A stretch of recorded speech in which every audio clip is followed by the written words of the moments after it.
के टेक्नीशियन के पद पे फिलहाल कार्यरत हूँ।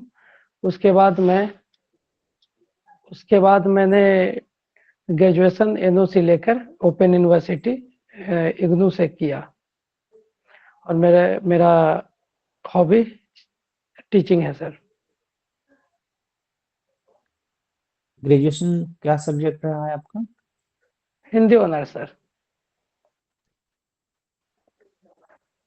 हिंदी ऑनर्स, और ऑप्शनल क्या है? History sir. हिस्ट्री है। टेक्नीशियन आपने कब ज्वाइन किया as a technician in railway? 2020 में ज्वाइन किया था सर। 2020 में कौन सा, ग्रेड 3 समथिंग? जी सर, ग्रेड 3 ज्वाइन किया था सर, परंतु फिलहाल मैं ग्रेड 1 हूँ सर। क्या है आपका प्रमोशनल स्ट्रक्चर? सर मैंने ग्रेड 3 से ज्वाइन किया था, उसके जो 1900 ग्रेड पे होती है, उसके बाद ग्रेड 4 हुआ जो कि 2400 ग्रेड पे हुआ। उसके बाद ग्रेड 1 जो हुआ उस पे मेरा 2800 ग्रेड पे हुआ। इसके बाद एमसीएम का पोस्ट होता है और उसके बाद अगर इंटरनली एग्जाम देकर जाता हूं तो जेई या एसएससी के पोस्ट तक पहुंचूंगा। उसके बाद भी मैं एग्जाम देकर जाऊंगा तो एडब्ल्यूएम डब्ल्यूएम के पोस्ट तक पहुंचूंगा। ये तो बहुत अच्छा पद माना जाता है, तो आप उसके बनिस्पत जो है स्टेट गवर्नमेंट की सेवा में क्यों आना चाहते हैं? सर शुरुआत से ही मेरा ये शौक रहा है सर कि मैं स्टेट गवर्नमेंट के पोस्ट पे आऊं, जो सिविल सेवा के बीपीएससी के थ्रू।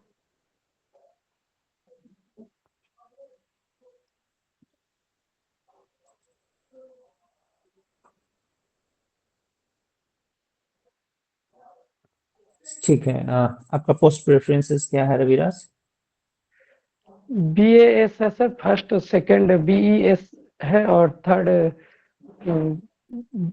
डीवाईएसपी है।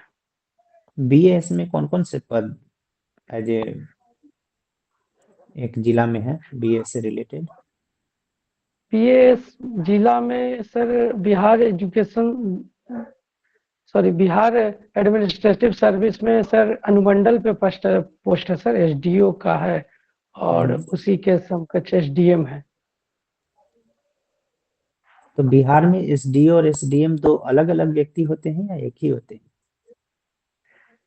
सर अलग अलग भी पोस्ट होते हैं सर, लेकिन कई जगह पे कमी के कारण एक ही पोस्ट होते हैं, एक ही व्यक्ति दोनों पोस्ट बिहार में संभालते हैं। बिहार में कितने अनुमंडल हैं? 101 अनुमंडल है सर। 101 अनुमंडल हैं। तो एज ए एसडीओ के क्या महत्वपूर्ण कार्य हैं? एसडीओ सर राजस्व अधिकारी के तौर पे अनुमंडल में कार्यरत हैं और दूसरी बात सरकारी योजनाओं को कार्यान्वयन कराते हैं। थर्ड सर जाति आवासीय जो भी प्रमाण पत्र होती है उसे निर्गत करते हैं। फोर्थ आपदा प्रबंधन में भी उनका महत्वपूर्ण रोल अदा करते हैं। और फिफ्थ देखा जाए सर कि वहाँ की जो भी समस्या होती है, जो पब्लिक समस्या, उनको डील करते हैं। रविराज, आप में तीन वो कौन सी निगेटिव बातें हैं जो किसी अन्य व्यक्ति में नहीं होना चाहिए, किसी व्यक्ति में सर नहीं होना चाहिए? मैं सर वर्कोहॉलिक हूँ सर, थोड़ा काम करने पर भुला जाता हूँ कोई अदर फैमिली उमली की टेंशन। तो फैमिली तरफ से थोड़ा प्रेशर आता है कि आप काम करते वक्त इग्नोर करते हैं। ठीक है। और सर किस और अदर तो कोई बुझाता नहीं हमें कि मतलब कहा जाता है कि अगर आदमी में गुण अवगुण न हो तो आदमी मतलब मानव नहीं महामानव बन जाता है, भगवान बन जी जाता है। सर। तो जी सर होगी सर, कई अवगुण होगी, लेकिन मैंने कभी नोटिस नहीं किया उस तौर पे कि मुझ में उस लेवल पे क्या अवगुण है। क्या क्या आपने नोटिस नहीं किया? तो सकारात्मक चीजें क्या क्या है? सर मैं एक अच्छा लीडरशिप कर लेता हूँ, फिलहाल मैं वर्कशॉप में लीडर के तौर पे भी कार्यरत हूँ। और ठीक है। दूसरी बात सर मैं हार्ड वर्क करता हूँ। थर्ड हम्म, मुझ में एक लेवल तक से संवेदनाएँ भी है जो कि इन वंचितों को देखकर होती है। और फोर्थ सर मैं अ, बेस्ट प्लानर ठीक प्लानिंग और ठीक है। स्ट्रैटेजी किस रविराज, तरह। रविराज हिस्ट्री आपका एज ए सब्जेक्ट ऑप्शनल रखा है आपने, तो जी सर। इतिहास का कौन सा खंड आपको ज्यादा पसंद है? सर मुझे ऐसे तो सभी खंड पसंद है, परंतु मुझे आधुनिक इतिहास से ज़्यादा क्यों? अट्रैक्ट करता है। आधुनिक क्योंकि इतिहास सर क्यों अट्रैक्ट? आधुनिक इतिहास में कई ऐसी घटनाएं हैं जो मतलब लोकतंत्र की ओर लेके आती है, और प्लस पूरे विश्व को की चर्चा कराती है कि उलट जो हो पलट जो होती है हिस्ट्री का दौर, उसी दौर से शुरुआत होती है जो आज वर्तमान। विश्व का, रविराज, विश्व का सबसे पहला गणतंत्र, सबसे पहला और पुराना गणतंत्र कौन सा है?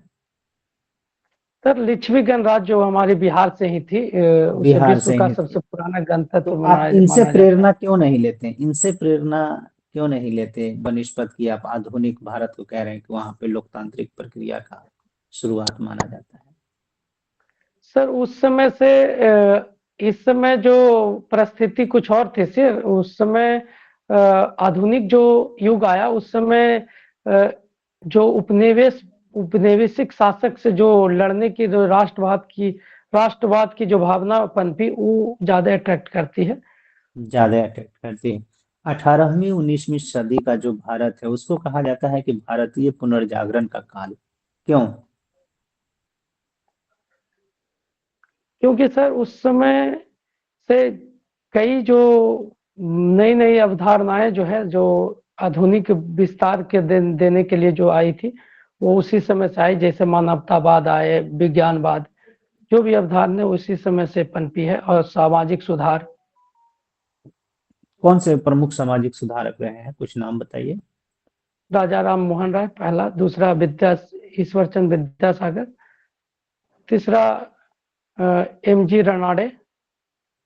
ईश्वर और भी चंद्र कई विद्यासागर के क्या महत्वपूर्ण कार्य रहे हैं? उन्होंने उन्होंने विधवा पुनर्विवाह को सपोर्ट किया था सर। और 1855 में वो एक अधिनियम भी पारित करवाए थे उनके रविराज, सपोर्ट मेरा से। अंतिम प्रश्न आपसे, जी संघात्मक सर। शासन व्यवस्था और संसदीय शासन व्यवस्था में क्या अंतर है?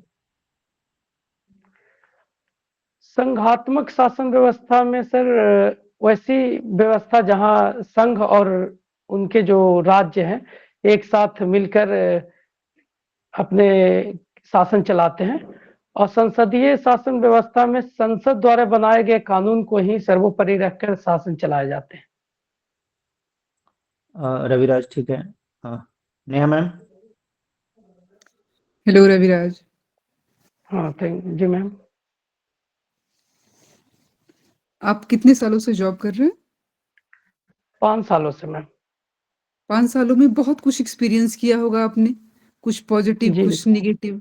कौन से ऐसे जी एक्सपीरियंसेस हैं जिनको आप प्रशासन में कंटिन्यू रखना चाहेंगे? उस जॉब से इस जॉब में आप लेके आना चाहेंगे? और कौन से ऐसे एक्सपीरियंसेस हैं जिनको आप वहीं उसी जॉब में छोड़ के आना चाहते हैं? क्योंकि अगर वो आपके साथ अगर ये प्रशासन में आती है, तो नुकसानदायक हो सकती हैं।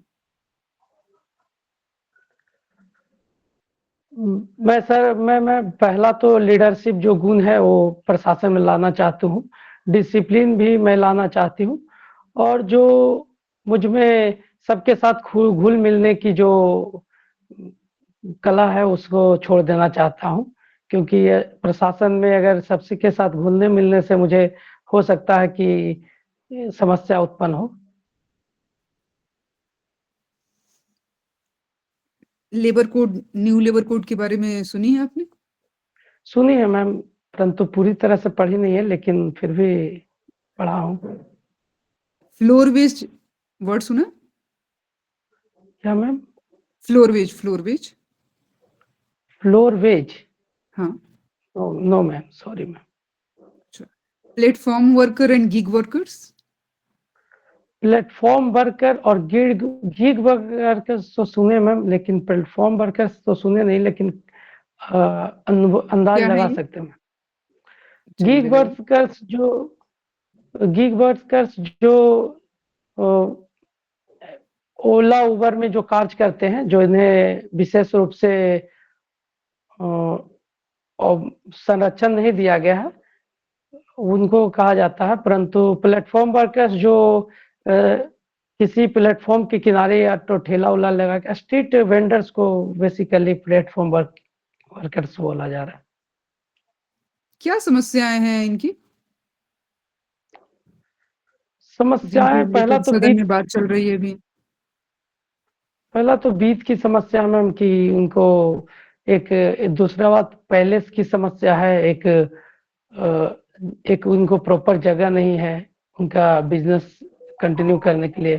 तीसरा उनकी जो सुरक्षात्मक जो बीमा जैसी समस्याएं हैं सर।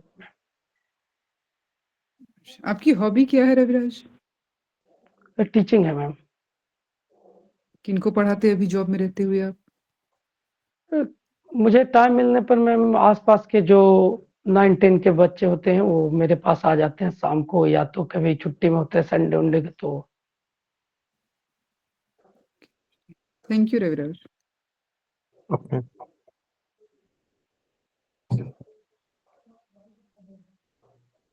रविराज, आपने करंट अफेयर पढ़ा है? जी सर। क्या है खबरें? बिहार स्तर पे देखें सर तो पहला तो है कि अभी कोल्ड डे का सीजन, कोल्ड डे के कारण बिहार सरकार ने चेतावनी जारी की है। दूसरा सर 14 उद्योग लगने वाला फतुहा औद्योगिक क्षेत्र में। और राष्ट्रीय स्तर पे देखें सर तो जो टेलीकॉम जो इंटरनेट कनेक्टिविटी से चलने वाले जितने भी कंपनियां हैं उन पे सख्त कार्रवाई की केंद्र सरकार द्वारा सख्त कार्रवाई करने की घोषणा की गई है। यदि उनके द्वारा कोई आपत्तिजनक वीडियो या कोई भी सामग्री, अश्लील सामग्री का नियंत्रण नहीं किया गया तो। और अंतर्राष्ट्रीय स्तर पे सर बांग्लादेश की जो पूर्व प्रधानमंत्री का निधन हो गया है, खालिदा जिया।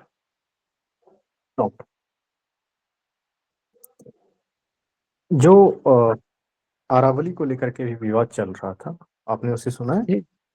जी सर। क्या है विवाद?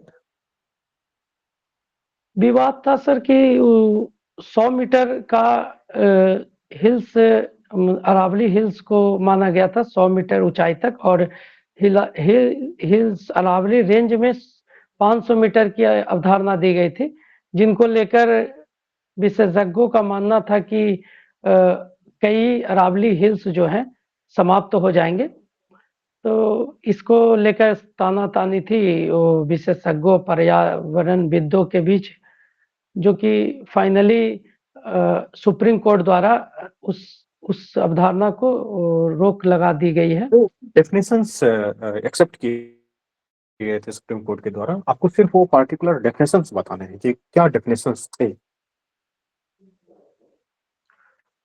पहला तो सर अरावली हिल्स की कॉन्सेप्ट दी गई, जो 100 मीटर की ऊंचाई वाले को अरावली हिल्स मानी जाएगी। और दूसरा अरावली रेंज जो 500 मीटर के दायरे में जो भी उसके आएंगे, जो 100 अरावली हिल्स के, उसे भी अरावली का पार्ट ही माना जाएगा। और भी अगर सेंसिटिव जोन है तो उन्हें भी संरक्षित रखने का प्रावधान किया गया था। ओके। आपका ऑप्शनल सब्जेक्ट क्या है? हिस्ट्री है सर। और ग्रेजुएशन सब्जेक्ट क्या है? हिंदी है सर। हिंदी। चंपू काव्य के बारे में आप क्या जानते हैं? चंपू काव्य वैसी काव्य जिसमें गद्य और पद्य दोनों की प्रयोग किया जाता है सर। ओके। बीजक जानते हैं क्या है? जी सर, बीजक कबीर का एक बानियों का संग्रह है सर। उसके 3 हैं, रबद, साखी, शबद, रमैनी, धर्मदास द्वारा संकलित किया गया है। कबीरदास के काफी दोहे प्रचलित हैं, कुछ दोहे आपको याद हो? जी सर। सुनाइए। मोको कहाँ ढूंढे रे बंदे, मैं तो तेरे पास में, न तीरथ में न मूरत में न एकांत निवास में, न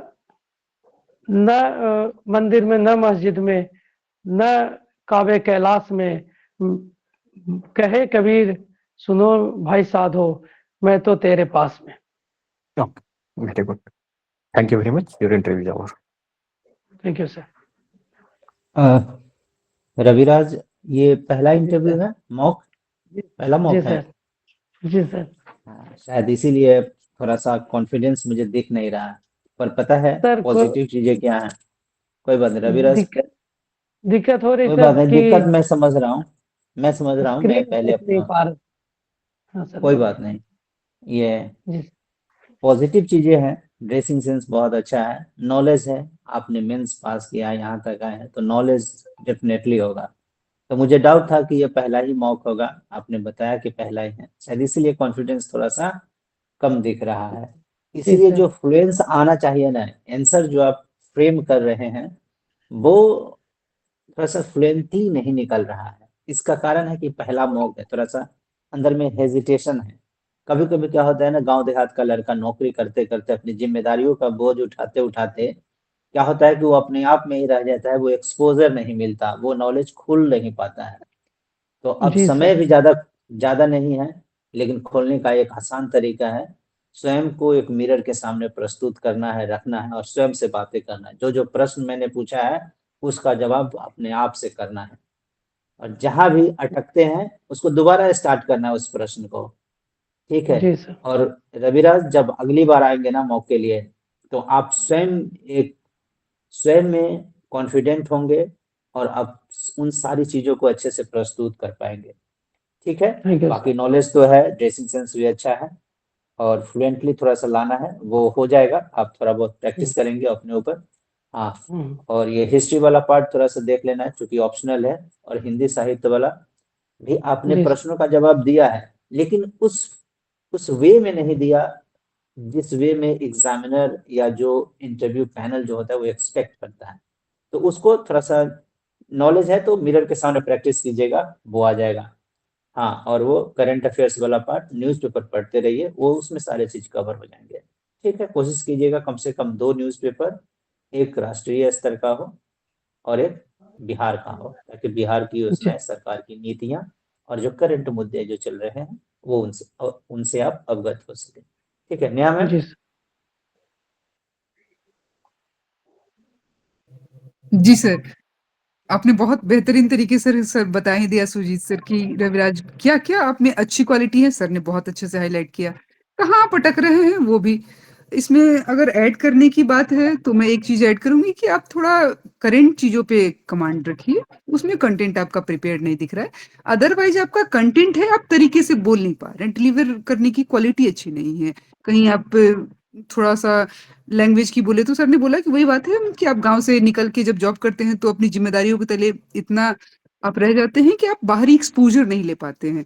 तो शायद वो उसकी कमी के कारण है। तो अभी सही वक़्त है कि आप बस अपने आप को सिर्फ़ तराशने में वक़्त लगाएँ, एक मिरर के सामने जितने भी क्वेश्चन्स आपको जैसे आंसर करने आ रहे हैं, आप बार-बार आंसर करिए।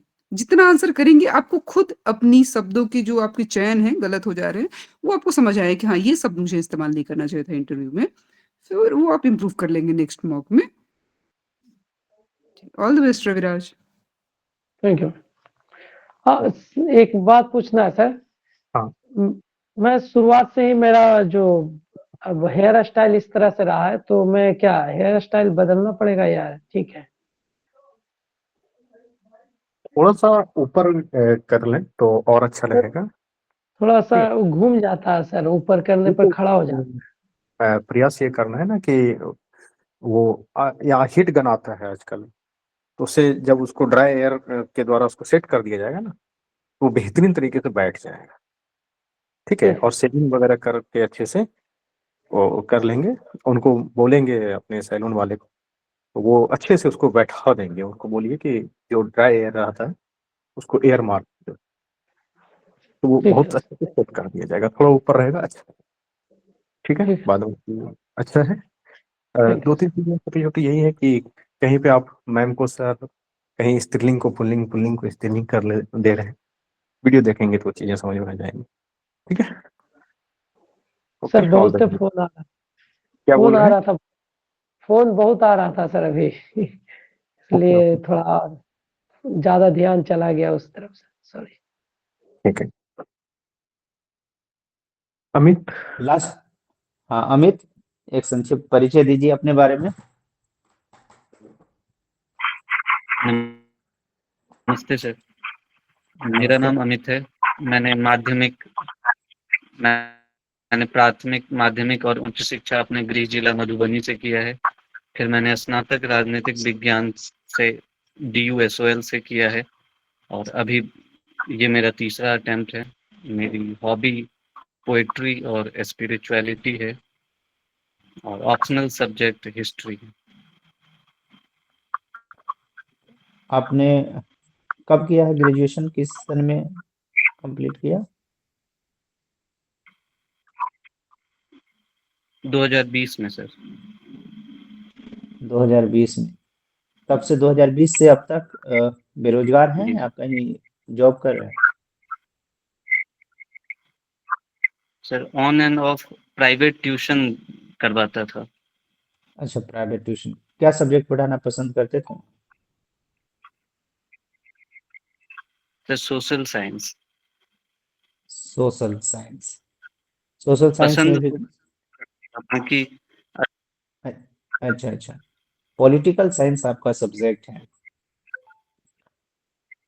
पॉलिटिकल साइंस को साइंस क्यों कहा जाता है, जबकि ये तो एक आर्ट्स का सब्जेक्ट माना जाता है? ये सर पॉलिटिकल साइंस को साइंस कहा जाता है, किंतु उन अर्थों में नहीं जिन अर्थों में फिजिक्स, केमिस्ट्री, बायोलॉजी जैसे साइंस साइंस के जो सब्जेक्ट हैं उसमें, जिसमें होता ये है कि जैसे E=mc², तो वो हमेशा वो एक अभिप्रमाणित सत्य है। तो उन अर्थों में पॉलिटिकल साइंस साइंस नहीं है, लेकिन इन अर्थों में साइंस है कि जो पॉलिटिकल थिंकर हैं वो उन्होंने बहुत गहरा स्टडी किया है और वो एक ऑलमोस्ट वहां तक पहुंच जाते हैं जहां से एक सिद्धांत दिया जा सके, जहां से एक विचार दिया जा सके जो कि प्रॉपर साइंस की तरह तो नहीं होगा, किंतु वो एक सत्यापित सिद्धांत की तरह काम करेगा। बिल्कुल। अभी आप पॉलिटिकल साइंस के स्टूडेंट भी हैं। सुप्रीम कोर्ट ने जो है अरावली रेंज को लेकर के जो परिभाषा केंद्र सरकार के द्वारा प्रस्तुत की गई थी, उसको निरस्त कर दिया है, मानने से इनकार कर दिया है। आपको नहीं लगता कि जुडिशरी जो है, जो न्यायिक सक्रियता की भावना है, उसको ज्यादा बढ़ावा दे रही है? क्या इसे न्यायिक सक्रियता का अच्छा उदाहरण एक्चुअली माना जाना चाहिए? यहाँ सर मेरी नज़र में ये न्यायिक सक्रियता का अच्छा उदाहरण है, क्योंकि देश में मीडिया हो या पर्यावरणविद हो या जो कार्यकर्ता, सामाजिक कार्यकर्ता हैं, मानवाधिकार से जुड़े, पर्यावरण से जुड़े, उन लोगों का एक बड़ा बहस था कि ये गलत हुआ है अरावली रेंज को लेके। तो उस पे ये अभी जैसे उन्होंने अभी होल्ड भी किया है अपना डिसीजन और उस पे पुनर्विचार के लिए भी सोचा है और समिति गठन की भी बात की है कि जिससे पता चल सके कि जो पिछला जैसे 100 मीटर रेंज हाइट की और 500 मीटर रेंज जो वर्टिकल रेंज की बात हुई है, तो उस पे वो देखना चाहते हैं कि इससे वाकई जो खनन है वो अवैध खनन है वो बढ़ जाएगा या नहीं, या फिर हमें सर आवाज नहीं आ रही है आपकी लग रहा है इंटरनेट इशू है आपकी सर। तरफ से अमित। आपकी भी। अब आ रही है सर, इसमें अब आ रही है। मेरा प्रश्न था कि सुप्रीम कोर्ट के से संबंधित वो कौन से अनुच्छेद हैं जो सुप्रीम कोर्ट को न्यायिक समीक्षा का अधिकार देता है? न्यायिक समीक्षा का सर आर्टिकल 32, फिर 216, फिर 143 नहीं करता, फिर ये जो 142, ये 3 मुझे अभी याद आ रहे हैं, जिसमें सबसे इम्पोर्टेंट 142 है, जिसमें ये है कि पूर्ण न्याय देने के लिए कोर्ट इंटरफेयर कर सकती है। वो आर्टिकल 137 है, कोई बात नहीं, वन 142 है सर, पूर्ण न्याय। वो to ensure the ultimate justice something इससे रिलेटेड है, कोई बात नहीं। आप मुझे बताइए कि आपने आर्टिकल 32 की चर्चा की, उसको संविधान की आत्मा के रूप में देखा जाता है, संवैधानिक उपचार के रूप में, कैसे? जी सर, क्योंकि अगर किसी का फंडामेंटल राइट हनन होता है तो वो आर्टिकल 32 के द्वारा वो सीधा सुप्रीम कोर्ट जा सकता है, तो इसीलिए ये संवैधानिक उपचार इसीलिए बोला जाता है। और आत्मा आत्मा इसीलिए बोला जाता है क्योंकि लोकतंत्र का जो मूल है वो लोक है, जनता है, और जनता तभी प्रॉस्पर कर पाएगी जब उसके पास उसका फंडामेंटल राइट होगा, और ये आर्टिकल उसी फंडामेंटल राइट को सेफ्टी देता है, इसीलिए ठीक है आत्मा अमित। कहा जा सकता है इसको। Amit, Neha ma'am. Hello Amit, am I audible? Hello ma'am. Am I yes audible? Ma'am. आपकी हॉबी यस क्या मैम। है अमित? पोएट्री और spirituality. I'm not getting your voice. Hello. Hello. Am I Amit audible to you? Am I audible now? Yeah, yeah. Now audible. Yes, ma'am, you are audible. Yeah. What's your hobby? Poetry and spirituality. Spirituality से आप क्या समझते हैं?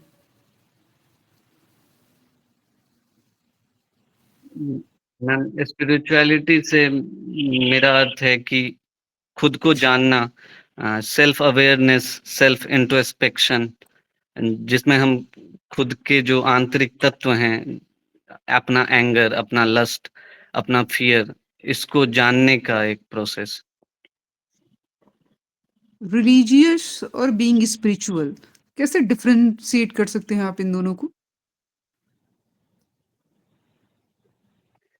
Ma'am, ये being religious और being spiritual एक दूसरे को कहीं-कहीं ओवरलैप भी करता है, लेकिन अगर मेरे अर्थों में देखा जाए तो बीइंग रिलीजियस एक जिसमें आप एक रिलीजियस हेलो अपने अमित, जो I am not getting your पारंपरिक प्रॉपर रूप से वॉइस। आप जिस हेलो हाँ Amit, I am not getting your proper ma'am, am I voice. Audible now? Yeah, you are audible, but your not voice regular is voice breaking. coming. Yeah, your intermittent okay, voice is मतलब coming. मैं जो कह रहा हूँ वो नहीं। No, your intermittent voice is coming, not regular voice. Amit, क्या आप मुझे सुन पा रहे हैं? Okay, yes ma'am, yes sir, सुन पा रहा हूँ। मेरी आवाज आपको ठीक से आ रही है? मैंने आप लोगों की बात मैं आप लोगों की आ रही है सर। ओके, ठीक है, मैं प्रयास करता हूँ। मैम, मैं प्रयास करता हूँ। Okay, okay, sir, continue. Okay, हमें ये बताइए कि गरम दल के उदय के क्या कारण थे अमित? गरम गरम दल के उदय का कारण ये था कि जब हम लोग स्वतंत्रता आंदोलन में आगे बढ़ रहे थे, तो एक समय आया कि कुछ लोगों का ये मानना था कि जो कांग्रेस है और जो उदारवादी लोग हैं, वो जो है वो अपनी बात पुरजोर तरीके से नहीं रख रहे हैं, और वो एक नरम रवैये की तहत जा रहे हैं, जिसके तहत हमें आज़ादी मिलना मुश्किल है। तो उसके लिए उन्होंने समझा कि अंग्रेज़ों को जो है वो बिना डर के हम आज़ादी नहीं ले पाएँगे। विजयनगर के तो साम्राज्य का पतन इसीलिए कैसे हुआ? ये मेन कारण। विजयनगर के सॉरी साम्राज्य का सर, पतन कैसे हुआ? नहीं पता है। कोई युद्ध हुआ था, कुछ आइडिया? सॉरी सर, इसके बारे में जान। कोई बात नहीं है। सॉरी दूसरे सर। विश्व युद्ध के तत्कालिक कारण क्या थे? द्वितीय विश्व युद्ध के तत्कालिक कारण प्रॉपर नहीं पता है sir. Okay Amit, your interview is over. Switch sir, feedback. Amit, अच्छा है, ड्रेसिंग सेंस मुझे अच्छा दिख रहा है, ये आपका कॉन्फिडेंस भी ठीक है, बस थोड़ा सा मे बी इंटरनेट का इशू है जिसके कारण इंटरमीडिएट वॉइस का कुछ प्रॉब्लम आ रहा है, हम लोगों को रेगुलर वॉइस नहीं सुनाई दे रहा। और आपका नॉलेज भी मुझे ठीक दिख रहा है। एक अभी जैसा कि रुपेश सर ने प्रश्न पूछा कि विजयनगर साम्राज्य का पतन, तो ऐसा नहीं बोलते कि नहीं जानते हैं, ऐसा ये बोलना है कि मैं रिकॉल नहीं कर पा रहा हूँ या मैं याद नहीं कर पा रहा हूँ, ठीक है। और नहीं जानने का मतलब है ये निगेटिव सेंस में चला जाता है कि ऐसा उनको ठीक। मतलब ऐसा वो देना है, इंडिकेट करना है कि मैं जानता हूँ पर हो सकता है मैं प्रेशर में हूँ जिसके कारण मैं रिकॉल नहीं कर पा रहा हूँ, याद नहीं आ रहा है। आई एम सॉरी सर, मैं इसे जा करके देख लूंगा, दोबारा पढ़ लूंगा, इस तरह से बोलना है, ठीक है। और बाकी सब सारी चीजें ठीक ठीक है। है। करंट अफेयर्स वाला सेक्शन पे हम लोग ज्यादा नहीं पूछ पाए हैं क्योंकि टाइम का लिमिटेड टाइम है तो ज्यादा नहीं जा पाए, तो इसको आप लोग देख देख लीजिएगा। हिस्ट्री वाला पोर्शन भी देख लीजिएगा, इससे महत्वपूर्ण प्रश्न जरूर पूछे जाएंगे। और जो करंट अफेयर्स वाला कुछ पार्ट, कुछ क्वेश्चंस को आपने बहुत अच्छे से टैकल किया, पॉलिटी का क्वेश्चन भी आपने सही से टैकल किया है। तो एक जो आपका हॉबीज वाला सेक्शन है, जो आपने स्पिरिचुअलिटी और समथिंग ये ऐसा बोला है, और करंट अफेयर्स न्यूज़पेपर पढ़ते रहिए, कुछ मिरर प्रैक्टिस कीजिएगा, ये कॉन्फिडेंस हो। और अगली बार जब ज्वाइन कीजिएगा तो मैं भी थोड़ा सा इंटरनेट कनेक्शन बेहतर हो, ताकि हम लोगों का जो कम्युनिकेशन हो वो बीच में इंटरप्ट ना हो, ठीक है। Neha ma'am. Hello, Amit. Am I audible? Yes ma'am. Ma'am तब भी आपकी आवाज आ रही थी, मेरा नहीं जा रहा था। Actually, I'm not getting your continue voice. आपकी आवाज आती है, फिर कुछ देर आप बोलते हैं, वो आवाज आप ही तक रह जाती है, तो ऐसे में आंसर्स पूरे समझ नहीं आ रहे कि आप क्या दे रहे हैं। बट जहां तक मैंने आपकी आंसर्स देने का ये देखा प्रोसेस, आपकी आपकी आवाज में बहुत कॉन्फिडेंस है, तो वो एक बहुत अच्छी पॉइंट मुझे दिखी आप में। आपके एकदम आवाज जो बुलंद आवाज कहते हैं ना, वो है। बट वो चेहरे पे थोड़ा सा आपको काम करने की जरूरत है, ऑल ओवर आपके स्पेक्स में, आपके हेयर में। वो आपके थोड़े इंटरव्यू सेक्शन की तरफ नहीं ले जा रहे हैं, तो आपको ये अपीयरेंस पे थोड़ा काम करना है। और आपने आंसर्स बहुत अच्छा दिए, ठीक। आपके कंटेंट भी थैंक रेडी थे। और बहुत ज्यादा क्वेश्चंस तो मैं नहीं पूछ पाई, आपके इंटरनेट थोड़े इंटरप्ट कर गए। Otherwise all the best Amit, hopefully next. You. बिल्कुल अमित, आप शायद मेरी आवाज सुन पा रहे होंगे अच्छे से। पिछले मॉक से इस मॉक में आप में काफी इम्प्रूवमेंट हुआ है, यस। कोई डाउट नहीं है। आप आंसर अच्छा कर रहे थे, बस वही है कि जहाँ नहीं जानते हैं तो वहाँ डायरेक्ट नहीं जानते हैं के अलावा जो करने होता है उस चीज का ध्यान दे लेना है। अदरवाइज आपकी जो प्रिपरेशन का पेस है वो काफी अच्छा है, इसको मेंटेन करते हुए रखें। और थोड़ा सा जो आंसर फ्रेमिंग का प्रयास करते हैं आप, उसे शॉर्ट में करने का प्रयास करें। इंपॉर्टेंट पॉइंट को पहले लाएं और जो इंपॉर्टेंट पॉइंट नहीं है उसे बाद में रखने का प्रयास करें, क्योंकि वहाँ इतना टाइम नहीं मिलेगा बोलने का जितना हम लोग दे रहे हैं, ठीक है। तो थोड़ा सा शॉर्ट में फ्रेमिंग करेंगे तो और भी बेहतर होगा। बाद बाकी आप बेहतरीन तरीके से आंसर दे रहे हैं, इसमें कोई डाउट नहीं है। इतना भी हम लोगों ने सुना है, आपकी आवाज़ मेरे तक तो अच्छे से आ ही रही थी। तो मैं जहाँ तक सुन पाए बेहतरीन आप बोल रहे थे, फ्रेमिंग बहुत अच्छा कर रहे थे, ड्रेसिंग सेंस अच्छा है।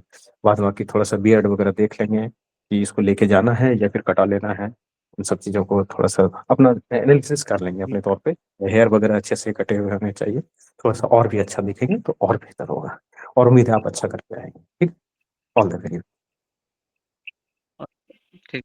सर एक ये पूछना था कि मैं जैसे प्लान करके चल रहा हूँ कि 1 फरवरी तक का मेरे पास टाइम है, तो मैं प्लानिंग भी उसी ढंग से कर रहा हूँ, तो ये सही है या फिर कुछ ऐसा हो सकता है कि 17 के बाद पता चले कि 22nd को ही 23rd को ही हो गया? राहुल में कितने से स्टार्ट हो रहा है?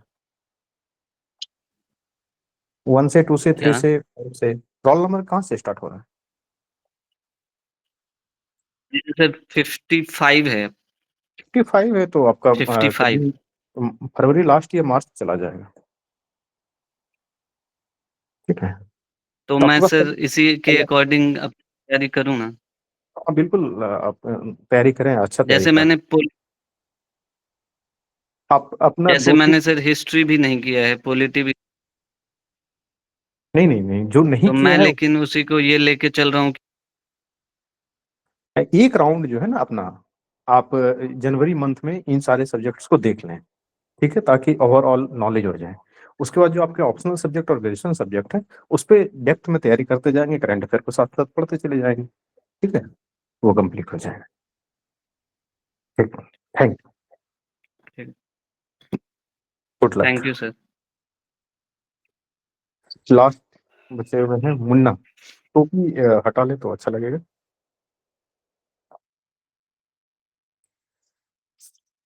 गुड। बस मुन्ना बताइए, संक्षिप्त परिचय दीजिए अपना।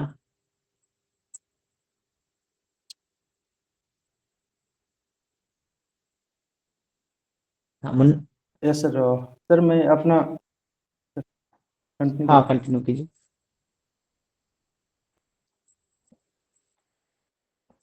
सर मैं अपना 10वीं मैट्रिक स्कूलिंग अपने गृह जिला से ही किया हूँ, कैमूर हुआ। और अपना ग्रेजुएशन और 12th और ग्रेजुएशन श्री शंकर महाविद्यालय सासाराम से किया हूँ। ग्रेजुएशन में मेरा जो सब्जेक्ट रहा है मैथमेटिक्स ऑनर्स से, और मेरा हॉबी योगा योगा करना और जिम करना, तथा अभी वर्तमान समय में मैं झारखंड पुलिस के अंतर्गत वायरलेस संवर्ग में रेडियो ऑपरेटर के पद पर कार्यरत हूँ, तथा साथ में सिटी टेनिस का भी कार्य करता हूँ। ये क्या झारखंड पुलिस में radio radio operator sir. Radio operator क्या कार्य दायित्व है वहाँ पे आपके? सर वायरलेस संबंधित जितनी भी जो कम्युनिकेशन होता है सर, तो उससे रिलेटेड वर्क होता है। जैसे तो सर वायरलेस वीडियो। से संबंधित यस सर। चोरों को पकड़ने में क्या ये कारगर है? यस सर, बिल्कुल है सर, क्योंकि कैसे कैसे जैसे पकड़ते कि हैं? सर जैसे कि मान लेते हैं कोई चोर है, यदि किसी का बाइक ही लेकर के भागा, तो उसको हम्म। हमको ट्रेस करने के लिए अगला स्टेशन को तुरंत इन्फॉर्म कर देंगे, और वहाँ से मतलब जो अगला स्टेशन जो होगा, जो भी पुलिसकर्मी होगा, जो भी अधिकारी होंगे, उनको तुरंत वहाँ से उनको लाइन अप करके तो पकड़। मुन्ना, ये डिसीजन कैसे लेंगे कि अगला स्टेशन पूरब में होगा, पश्चिम में होगा होगा उत्तर में होगा, दक्षिण में होगा? Yes sir. सर साथ में जो सीसीटीवी कैमरा होते हैं सर, और जो सीसीआर के साथ ही सीसीटीएनएस का वायरलेस का वहाँ उपकरण लगा रहता है सर, दोनों को साथ में कम्युनिकेशन होता है सर, तो इसी तो ट्रेस किया जा सकता है सर, यदि वो चोर यदि मेन मार्केट या जहाँ मतलब अवेलेबल है वो व्यवस्था, टेक्निकल कोई व्यवस्था। ऐसा इंसिडेंट है जहाँ पे आपने ऐसे सक्सेसफुली इसको एग्जीक्यूट किया है और चोर को यस सर। पकड़ लिया है? Yes sir. क्या यस है सर। क्या अभी दो इंसिडेंट है? माह अभी सर 2 माह पहले ही एक ट्रक ड्राइवर था, जो एक हिनियस क्राइम करके जो भाग रहा था, उसमें सीसीटीवी के थ्रू लाइव उसका लोकेशन देखा गया, जस्ट फिर वायरलेस के थ्रू फिर उसको अगला स्टेशन में टारगेट, क्योंकि सर जो रूट था सर वो एक मतलब बस सिंगल रूट ही था सर, तो अगला स्टेशन को इन्फॉर्म करके उसको कैचअप कर लिया गया। अभी जस्ट गुड। मेरे आप मुन्ना, ऑप्शनल क्या बताया आपने? सर ऑप्शन में मेरा ज्योग्राफी है सर। जियोग्राफी है। क्या है ये, ठंड का प्रकोप कब तक रहेगा? ऐसे तो जो अभी लग शीतलहर रहा की है जो समस्या अभी। कब तक रहेगा अनुमान इसका एग्जैक्ट तो मौसम विभाग के द्वारा लगभग मिड जनवरी तक किया जा रहा है, इनका शीतलहर चलेगा, बाकी धीरे धीरे मौसम समान। क्या कारण है शीतलहर के, अभी भौगोलिक कारण क्या है इसके? सर इसका मेनली जो रीजन है सर, तो सर हाई प्रेशर का बनना अभी, और ऊपर से फिर सर जो टेम्परेचर जो। वेस्टर्ली क्या है? Westerly yes sir. ज्योग्राफी में बड़ा टर्म यूज किया जाता है। सर पछुआ पवन जिसको बोलते हैं हम्म। सर वो। पछुआ पवन क्या क्या यस कारण सर। है? पछुआ पवन क्यों चलती है बिहार में? पछुआ पवन जो है सर मेनली 2 क्षेत्र में चलने वाली एक मतलब कि भूमध्य रेखा से ऊपर चलने वाली एक जो वायु है वायु ठीक है। सर सर सर सासाराम इसमें और कैमूर आपका एजुकेशनल बैकग्राउंड रहा है वहां से। Yes sir. सासाराम कैमूर की क्या जियोग्राफिकल मतलब कैरेक्टर विशेषताएं क्या है वहाँ की? कैमूर एक्चुअली उसका सर जो मैक्सिमम एरिया है सर पठारी इलाका में है और साथ-साथ मैदानी इलाका भी है। उसमें प्राकृतिक संपदाओं के साथ जैव विविधता का संपूर्ण वहाँ पर विविधता है, जैसे कि खनिज हो गया, चूना पत्थर हो गया और वहाँ पे सर अ, जंगल जंगल में सर अभी वहाँ टाइगर रिज़र्व को लेकर के बनाने की बात चल रहा है।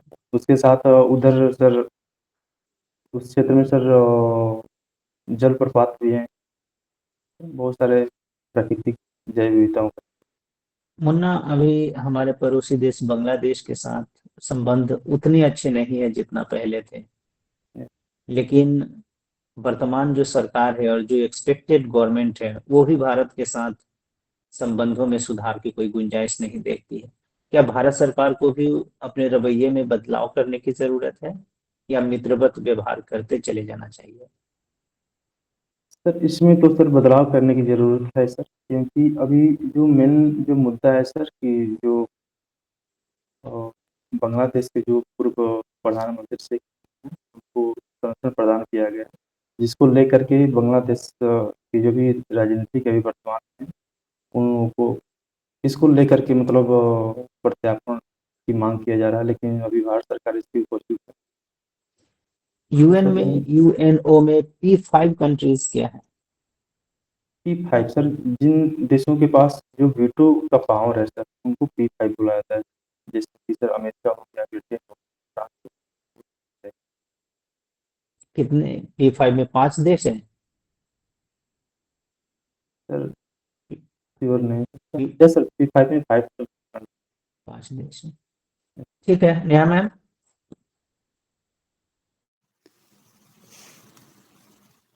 Hello Munna, yes ma'am. आपकी हॉबी क्या है मुन्ना? योगा करना और जिम करना मैम।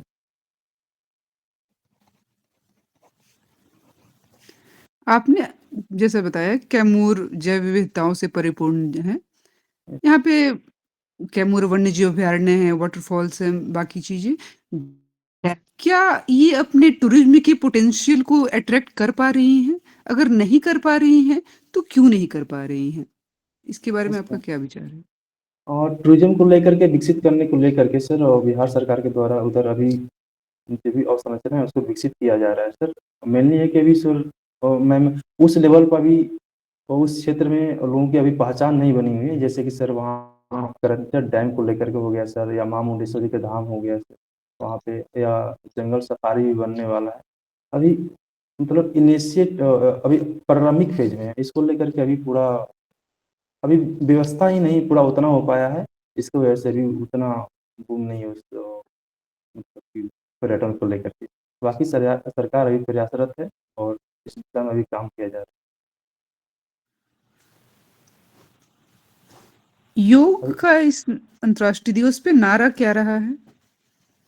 मैं 2025 में उसका वन अर्थ में सॉरी मैं रिकॉल नहीं कर तो देखा था। योग की चक्र प्रणाली पे आधारित है। कितने चक्र प्रणाली पे आधारित है? योग चक्र प्रणाली। सॉरी कितने मैम चक्र इसको प्रणाली पे आधारित है? क्या मैं गेस कर सकता हूँ? कीजिए। 8 चक्र होते हैं।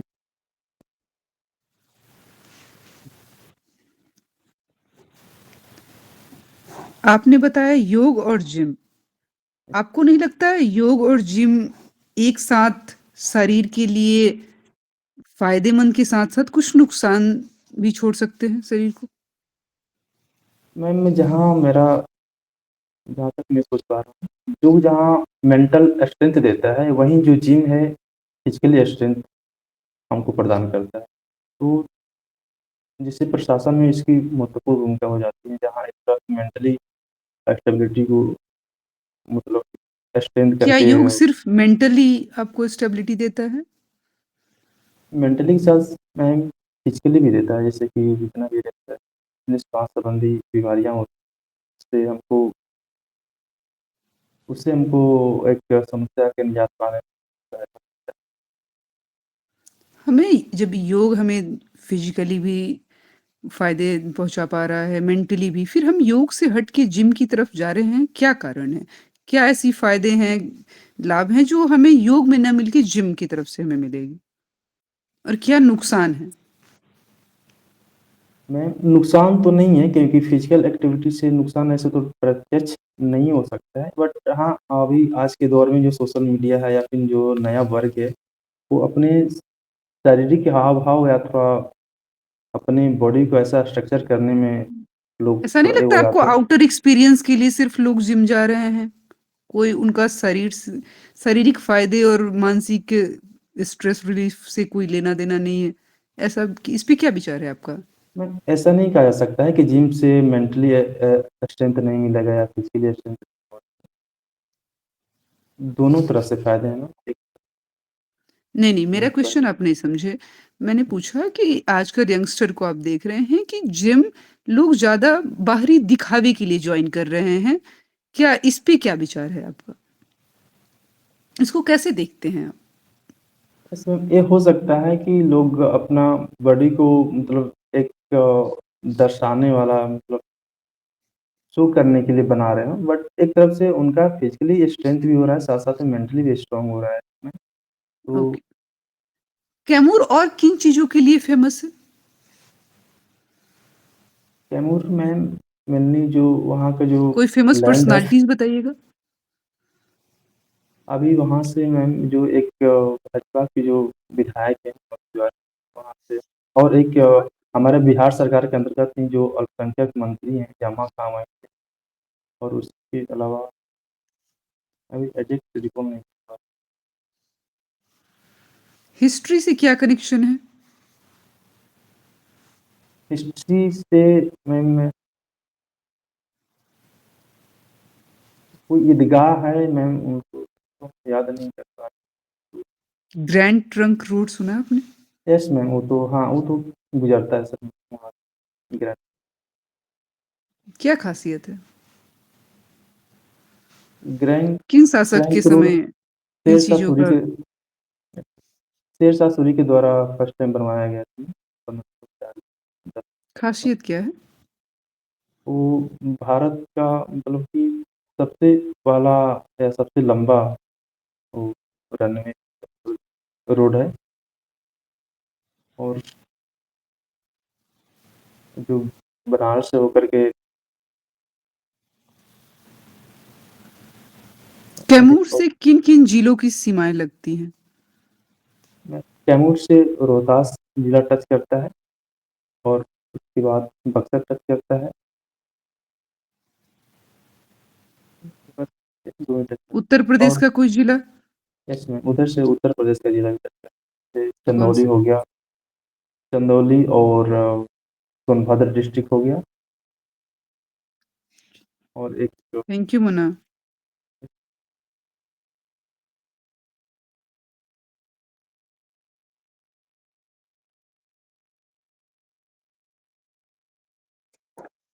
सीटीआर निकालने का क्या प्रोसेस? सर आप पुलिस डिपार्टमेंट में हैं, सीटीआर निकाला जाता है क्या? सीटीआर हाँ, सीडीआर सर, वर्ड को सर अच्छा से मैं समझ नहीं पा रहा हूँ सर, सीडीआर बोल रहे हैं या सीडीआर? वही सॉरी सॉरी, मैं सीडीआर की बात कर रहा हूँ। यस सर, वो सर एक्चुअली सीडीआर कोई भी क्राइम से रिलेटेड जो मोबाइल से जो क्राइम होता है सर, उसको एक्सेस करने के लिए मेनली हमारे जो जिला के जो कैप्टन होते हैं, डिस्ट्रिक्ट कैप्टन होते हैं, जैसे सुपर पुलिस, उनके वो उन्हीं के बेस मतलब बोला जाए सर, उन्हीं के आधार पर जिस कंपनी का सिम रहता है उसका उस कंपनी को वहाँ से मिल के आता है, और वहाँ से कंपनी उसको उस सिम का जितना भी डिटेल होता है, उस जितना ड्यूरेशन में मांगा गया होता है सर, उस उनके मेल पर डालती है और मेल के द्वारा कोई भी आईओ को तब एक्सेस किया जाता है। वो मेनली सर उसका जो होता है सर, वो कंपनी देती है सर, जिस कंपनी का सिम रहता है, जैसे जियो हो गया, एयरटेल हो गया, तो कंपनी देती है सर, हम लोग के पास उसका मैं आई सर, हम्म, अभी आपने सीडीआर के बारे में बताया, आप टावर डंपिंग इससे रिलेटेड आपने वर्ड सुना है? आप पुलिस डिपार्टमेंट में है यस तो यस मैम। क्या है ये? टावर डंपिंग मतलब जिस एरिया में कोई भी मोबाइल यूजर है, उस फ़ोन से बात करता है, तो उसका जितना भी कॉल डिटेल्स होता है, तो मेनली उस नियर टावर में जा कर के डंप होता है। उससे हमें क्रिमिनल एक्टिविटीज को कैच करने में कैसे बेनिफिट कैसे पहुंचाता है हमें? ऐसे में उसको मेनली जैसे मान लेते हैं उस क्षेत्र में जैसे कोई घटना घट गया, हम इस इलाके में, और इसी इलाके में कोई घटना घटा है, तो उस लोकेशन में उस टावर में जितना भी कॉल डंप रहता है, सबको ट्रेस किया जाता है कि वो कौन सा व्यक्ति है, किस उस टाइम जो बात हुआ है, मतलब घटना मान लेते हैं घटना का कोई एक एग्जैक्ट टाइम हुआ होगा, कितने बजे घटना घटा, तो उस एग्जैक्ट टाइम में सबका कॉल ट्रेस होता है, कौन बात किया है, कहाँ बात किया है, क्या किया, उसको उस ट्रेस के थ्रू उसका सीडीआर निकाला जा सकता है। Thank you Munna, thank you sir. Thank you ma'am. मेरा भी अगला प्रश्न सेम था जो आपने पूछा। अ, अरे आपका प्रश्न है, सॉरी सर। कोई नहीं। मुन्ना, एक चीज और जानना चाहेंगे कि आपने बताया कि कॉल को ट्रेस करते हैं और उसके बाद उसके डिटेल को सुन भी सकते हैं, तो क्या सिर्फ ये पता चलता है किस नंबर से किस नंबर को कॉल किया गया है, या फिर बातचीत उस दरमियान क्या हुआ ये भी पता किया जा सकता है? नहीं सर, वो जो ऑडियो जो ट्रैक है ना सर, मैं भी सर उसके बारे में अच्छा से हमको आइडिया नहीं, शायद ऑडियो ट्रेस नहीं होता है, कंपनी देती ही नहीं है। ऑडियो ट्रेस नहीं होता। इस तरीके से हम आज के समय में टेक्नोलॉजी के माध्यम से चोरों को पकड़ने में या फिर जो अपराधी हैं उन्हें पकड़ने में कितनी सहायता हो रही है, और जो केस हैं उसके फास्ट ट्रैक करने में कितना योगदान है इनका, कि ये सिर्फ है परमिशन ही नहीं दे रहा है ऐसा ही। कई बार तो जो हमारे आईओ होते हैं, इन्वेस्टिगेशन ऑफिसर होते हैं, वो ये सब चीज़ों को देखते भी नहीं। अगर कोई बहुत बड़ा मामला नहीं है तो छोटे छोटे मामले में नहीं देखते हैं। आपको, आप प्रैक्टिकल तौर पे वहाँ क्या देख रहे हैं? इसका यूज होता है या फिर सिर्फ टेक्नोलॉजी है बस? सर कोई लेवल का केस आएगा तो यूज करेंगे, छोटे मोटे मामलों में तो देखेंगे इन सब चीज़ों को। सर एक चीज़ तो है सर, जितना भी अभी कन्विक्शन रेट है ऑल ओवर इंडिया में, मतलब रिस्पेक्ट टू जितना भी केस हो रहा है, उसके रेफरेंस में तो कमी है। तो केवल टेक्निकल सपोर्ट को ही लेकर के ये नहीं बोला जा सकता है कि इसका कन्विक्शन रेट कम है। मेन ये भी समस्या है कि जो वो जो साक्ष्य है, साक्ष्य के अभाव में कितने अपराधी होते हैं, या कितने भी ऐसा केस होता है कि जो एक्विटल हो जाता है, तो या फिर आयोगकर्ता जो संचालन अधिकारी होते हैं, जो अनुसंधानकर्ता होते हैं, तो कभी-कभार उनके द्वारा ऐसा मतलब कि समय पर रिपोर्ट नहीं देना, या फिर लंबे समय तक की वजह से केस बहुत सारे लंबे हो जाते हैं। और जैसे टेक्निकल की बातें जो बोल रहे थे सर, तो इसमें मिलता है, बट फिर उसको भी कोर्ट में पेश करने के लिए फिर और अदर रेफरेंस को जुटाने में बहुत सारा टाइम लग जाता है। तो आपकी वजह से ओके, केस होता thank you very much for interview Jofra. Munna, ये आपका पहला मीन्स था? है। Yes sir. चलिए, कंग्रेचुलेशंस कि इतने व्यस्त मतलब शेड्यूल में भी पुलिस प्रशासन में आप जॉब भी करते हुए मेंस को लिखा है, तो नॉलेज तो अच्छा है। और ओवरऑल आपका जो जानकारियां भी है वो अच्छी है करंट अफेयर्स को लेकर के और पुलिस प्रशासन से लेकर के। समस्या कहाँ आ रही है? समस्या आ रही है जिस कुछ प्रश्नों का जवाब देते समय ऐसा लग रहा है कि बीच बीच में आप कंफ्यूज होते दिख रहे हैं। इसका पता है क्या कारण है? एक तो पहला मौका है, अंदर से थोड़ा सा हेजिटेशन है, और दूसरा इन सब प्रश्नों को जो है कभी तैयारी ना करना, यस है ना, सर। कि ऐसा भी प्रश्न पूछा जाएगा। तो पहली बार जो है वो जो हैंड रिटन में जो गया था वो अब मौखिक रूप से पूछा जा रहा है। तो इसको प्रैक्टिस में लाना है थोड़ा सा। आपने कई कैंडिडेट को फीडबैक देते हुए सुना होगा कि थोड़ा सा मिरर प्रैक्टिस करना है, और इन सब प्रश्नों को आप खुद जब विजुअलाइज करेंगे तो क्वेश्चन को लिखना है और अपना आंसर फ्रेम करना है, जैसे मेंस में लिखा होगा, टू द पॉइंट। एक प्रश्न का उत्तर 5 से 7 पॉइंट से ज्यादा नहीं करना है। प्रिपेयर करना है 10 लाइन। जब पैनल के सामने जाएंगे या मॉक में हम लोगों के पास आएंगे तो उसमें से 10 में से आधे चीज तो आप भूल जाइएगा जैसे ही प्रश्न जाएगा, लेकिन 5 चीजें वो रिकॉल हो जाएगा, जो 5 महत्वपूर्ण चीजें होंगी उसी को थोड़ा सा कर लेना है। और बाकी ठीक है, कॉन्फिडेंस मुझे ठीक दिख रहा है। नॉलेज करंट अफेयर्स वगैरह देखते रहिए, और जो है ज्योग्राफी आपका ऑप्शनल है, तो बिहार का जो भी ज्योग्राफिकल एरिया है उस ज्योग्राफिकल एरिया में कई संभावनाएं हैं, जैसे सासाराम कैमूर वाला क्षेत्र में सीमेंट उद्योग या, है ना, वनों को लेकर के नेचुरल कुछ पर्यटन भी है, हिस्टोरिकल प्लेसेस भी है, तो इन सब चीजों को थोड़ा सा देख लेना है ताकि बिहार के ग्रोथ में जो है कैसे वो सहायक है। ठीक है, बाकी और सारी समस्याएं बिहार की, बेरोजगारी, गरीबी, शिक्षा, स्वास्थ्य को लेकर के इसमें सरकार की क्या पहल है, कौन कौन सी योजनाएं हैं, इसको देख लेना है। आपदा पे भी देख लेना है, आपदा के लिए बिहार सरकार या केंद्र सरकार कौन कौन सी प्रयास कर रही है, किस स्तर पे प्रयास कर रही है, इन सबको रिकॉल करना है। और जब नेक्स्ट मॉक में आइएगा तो आपका भी कॉन्फिडेंस हाई रहेगा और हम लोगों को भी और मजा आने वाला है। ठीक है, आप मेरे तरफ से best of luck. Neha ma'am.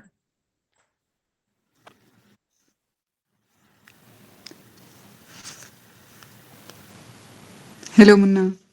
Yes.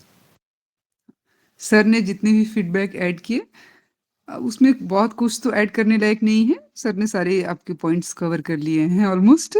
आपको बस एक थोड़ा स्माइल बनाए रखना है। जो स्माइल अभी आप ला रहे हैं ना, वो थोड़ा इंटरव्यू के दौरान भी रखेंगे तो आप कभी-कभी अगर चेहरे पे नर्वसनेस आ भी रही है, वो दिखेगी नहीं। आती तो मैम, सबके है। कभी ऐसा होता है ना कि जैसे कि क्वेश्चन के आंसर देते वक्त ये स्माइल मतलब दोनों मेंटेन नहीं हो पाता है, या क्वेश्चन के आंसर नहीं दे पाते हैं या स्माइल नहीं, मतलब दोनों को साथ में पैरेलल लेकर के चलना थोड़ा सा मेरे लिए डिफिकल्टी है। अच्छा। इसको थोड़ा कोशिश करता है कि बोलते वक़्त ये रेगुलर हैबिट में लाना है कि बोलते वक़्त कभी-कभी एटलीस्ट कभी-कभी बीच में थोड़ा रिलैक्स फ़ील करने के लिए, क्योंकि आपके इंटरव्यू कंटिन्यूअस 12 मिनट, 15 मिनट चलेंगे, तो आप उसके उतने देर लगातार आंसर्स देते रहेंगे, थोड़ा नर्वसनेस आना वो ऑब्वियस है। तो आप उसके लिए क्या कर सकते हैं, तो 1 आध सेकंड जब आप पॉज़ लेते होंगे ना, तो थोड़ा रिलैक्स फ़ील कर लेना, वो सामने वाले को पता भी ना लगे। क्योंकि देखिए, आपको जो प्रिपेयर्ड है, तो फैक्चुअल आंसर आप दे पा रहे हैं। ओपिनियन बेस्ड चीज़ें हैं या करंट से रिलेटेड है, चूँकि आप जॉब में हैं और बहुत बिज़ी शेड्यूल वाले जॉब में हैं, तो मुश्किल होती होंगी। लेकिन अभी का जो समय है ना, बहुत क्रिटिकल समय है। आप करंट की चीज़ों से थोड़ा जुड़िए, जितना ज़्यादा से ज़्यादा हो सकता है। जैसा सर ने बताया, स्वास्थ्य के लिए क्षेत्र में, थोड़ा सिक्योरिटी पर्पज़ को लेके, क्योंकि आप पुलिस में हैं, तो आपको इस रिलेटेड क्वेश्चन ज़्यादा आ सकते हैं। ज्योग्राफिकल चीज़ों में लेके, तो आपको थोड़ा-सा और नॉलेज एनहांस करने की, नॉलेज है बोलूँ तो करंट से उसको रिलेट करिए और आंसर पॉइंट टू पॉइंट देने का कोशिश करिए। जो पॉइंट वाले आंसर है वो बहुत अच्छा दे जा रहे हैं आप, लेकिन जो ओपिनियन बेस्ड हैं उसमें थोड़ा-सा कहीं मुझे लैक लगा। होपफुली अगले मॉक में मैं देखती हूँ। अच्छा उम्मीद करती हूँ आपसे। मैम, आपने एक क्वेश्चन पूछा था जो पर्सनालिटी को लेकर के, तो ऐसा कोई कैमूर डिस्ट्रिक्ट है, हमको भी याद नहीं है। तो जो भी अभी जो प्रेजेंट पार्टी टाइम में लेना है, प्रेजेंट प्रेजेंट टाइम में तो आपने बताया, लेकिन ऐसा एसेंट में कोई ऐसा कोई उनको भी देख लेना। कुछ ऐतिहासिक स्थल होंगे, उन्हें भी देख लेना है। कुछ जो क्या कहते हैं, नेचर सफारी वगैरह बन रहा है, जो करंट डेवलपमेंट हो रहा है, उन्हें भी देख। अपने एरिया के बारे में जानकारी होनी चाहिए। वैसे तो खासकर जल्दी पर्यटन को लेके वैसा कैमूर में। ऐसे अपने डिस्ट्रिक्ट के बारे में आएगा तो कोई क्वेश्चन पूछेगा तो हम उसको डील कर लेंगे। थोड़ा सा वही है कि मतलब किस बात को, किस वर्ड को हमको प्रायोरिटी देना है, किसको पहले बोलना है, किसको, थोड़ा सा वही मैनेज नहीं कर पा रहे हैं। पूछा गया तो कुछ ये जो हिस्टोरिकल पर्सनालिटी इंपॉर्टेंट है उसे बता दिए, जो अभी कोई फेमस व्यक्ति है बता दिए तो हो गया। सर उसे वहाँ है एक ईदगाह है सर, वहाँ मतलब कि जो कैमूर जो अधौरा पहाड़ी है सर, वहाँ एक ईदगाह है, उनका हमको याद नहीं आ रहा नाम सर, उसको देख लेंगे। वहाँ पे किला भी है। इन सब चीजों को थोड़ा सा पढ़ लेना है आपको। ठीक है। सर एक मेरा करंट से रिलेटेड एक क्वेश्चन था सर। जो अभी झारखंड में एक बर्निंग इशू चल रहा है, जो डीजीपी को अभी नियमावली चेंज किया गया है सर। ऐसे तो मेनली है कि जो स्टेट का जो कैबिनेट होता है, तो यहाँ से 5 5 नेम जो जो सुप्रीम जो आईपीएस अधिकारी होते हैं उनका नाम जाता है यूपीएससी को, तो वहाँ से 3 लोगों का नाम सिलेक्ट करके भेजता है स्टेट को और उन्हीं को बनाना होता है। लेकिन अभी क्या कंसर्न है सर, बिहार का नियम झारखंड का नियमावली अभी क्या है, किस वजह से कन्फ्लिक्ट है, इसके बारे में हम अपडेट को मिल भी नहीं रहा है। देखिए, तो सुप्रीम कोर्ट के गाइडलाइंस के हिसाब से जो डीजीपी का चयन होता है उसमें जो उसके सेवा काल को देखा जाता है कि कितना ज़्यादा से ज़्यादा उसे सेवा काल मिल पा रहा है, और जो प्रयुक्त ऑफिसर है बिहार स्टेट गवर्नमेंट को 5 ऑफिसर्स का नाम देना पड़ता है, और उनमें से फिर जो है कि सेंट्रल गवर्नमेंट 3 ऑफिसर्स का नाम वहाँ से रिटर्न करके देती है, उसके बाद जो है कि डीजीपी का चयन होता है। इसके अलावा अगर स्टेट गवर्नमेंट अपनी तरफ से कोई इसमें चेंज करने का प्रयास कर रही है, चाहे वो झारखंड स्टेट हो या बिहार स्टेट हो, तो उनके गाइडलाइंस को थोड़ा सा देख लेना है कि क्या रिसेंट डेवलपमेंट चल रहा है, और रिसेंट डेवलपमेंट अभी का नहीं, फिर इंटरव्यू तक वहाँ पे क्या विवाद रहे, झारखंड गवर्नमेंट ने वैसा क्या कहा, फिर जो है कि केंद्र सरकार ने क्या रिप्लाई दिया, इन सब चीज़ों को जो भी उसके recent update daily by daily news में आते रहेंगे उसे देखते चले जाना, वो क्लियर हो जाएगा। ठीक है, और बाद बाकी बेहतर है, पर्सनालिटी अच्छी है, ड्रेसेस वगैरह सारी चीज़ें रेडी कर लेंगे, और धीरे धीरे जो है कि और भी मिरर के सामने बोलने का प्रैक्टिस करेंगे तो आप और बेहतर हो जाएंगे। ठीक है, all the very best. Thank you. Thank you, thank you Neha ma'am, काफ़ी लंबे थैंक यू समय सर। तक के लिए। थैंक यू सुजीत सर, काफ़ी लंबे समय तक बने रहने के लिए। थैंक यू ऑल स्टूडेंट्स जो थैंक यू इतने सर। हाँ, अगर कोई प्रश्न है तो पूछ लीजिए, अदरवाइज गुड नाइट।